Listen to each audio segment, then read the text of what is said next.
Japan, the land of the future. Or at least it used to be.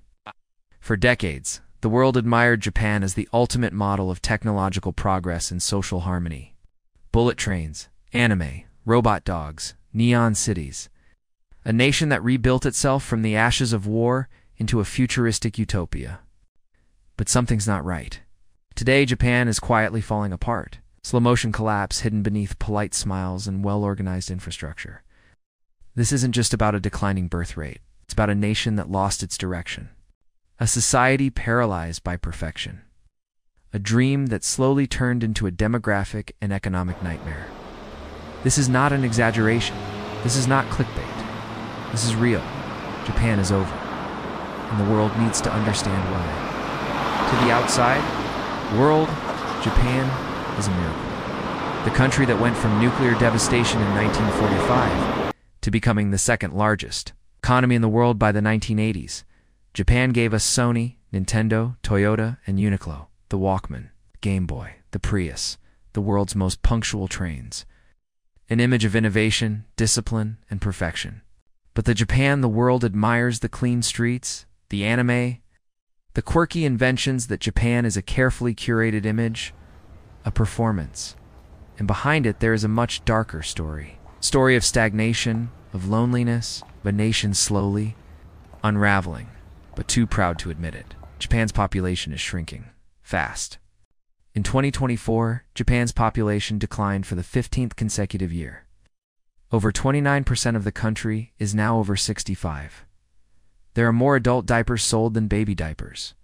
Entire towns are vanishing. By 2050, it's estimated that Japan will lose nearly a third of its population. It's not just a demographic shift. That's a civilizational crisis. Fewer workers or retirees. Crumbling rural infrastructure. A collapsing pension system. Young people who can't afford to marry or have children. And the government. They're encouraging people to have more babies with tax breaks and policies. But it's too little, too. Late, you can't reverse 30 years of social pressure and economic fear with a brochure. Japan is dying, not with a bang, but with a bureaucratic whisper. After its miracle growth, Japan entered what economists call the lost decades. A burst bubble in the early 90s triggered a long, slow decline. Government tried to spend its way out. Public debt ballooned. Stimulus after stimulus. Zero. Interest rates. Nothing worked. Wages stagnated. Youth unemployment rose. And innovation, it stalled.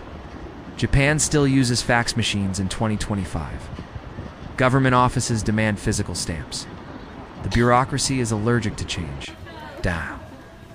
Behind the shiny glass of Tokyo skyscrapers lies a corporate culture frozen in time. Japan stopped dreaming and started managing its own decline. Work in Japan is sacred, but it is also soul-crushing. People are praised for staying late, for working weekends, for sleeping at their desks. Productivity isn't the goal. Obedience. There's even a word for working yourself to death, karoshi, and it's not rare. Young people see their parents' lives and say, no thanks. They reject the corporate dream. They become freeders, gig workers, part-timers, or just drop out. It's not laziness, it's disillusionment. Japan raised a generation to serve the system, but now the system is broken. Meet the Hikikomori. They are Japan's missing generation. Hundreds of thousands of young people who never leave their rooms, who haven't spoken to another human in years. They feel no purpose, no connection, no future, and society doesn't know what to do with them. Parents are too ashamed to talk. Government programs don't reach them.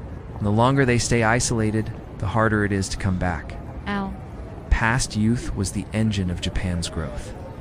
Now, it's a silent void. Japan has one of the highest suicide rates in the developed world. Mental health is still taboo. Therapy is rare. Vulnerability is weakness. Society values harmony. But harmony often means silence. You don't complain. You don't stand out. You endure. Even family becomes distant. Most elderly die alone. They're called kotokushita, lonely dead.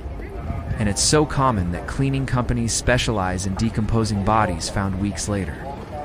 This is the price of perfection. Japan still produces tech, still makes cars, still holds patents, but it no longer leads. The startups are in Silicon Valley. The bold ideas are in China. The apps people use come from Korea. Japan became risk-averse, conservative, more afraid of failure than hungry for success. They innovated the 20th century, but they struggle in the 21st. Japan's military is small. Its economy is shrinking. Its diplomatic power is waning. It sits in the shadow of China. It depends on the US, and it lacks the demographic power. To assert itself, the world is changing fast. But Japan is moving in slow motion. Anime is still global. Tourists still visit. But Japan's cultural influence is fading. K-pop, Korean dramas, Korean fashion, they dominate global youth. Japan's soft power feels nostalgic, not current. It's still respected, but no longer leading. There are signs of hope, new generation pushing back. Foreigners bringing fresh energy.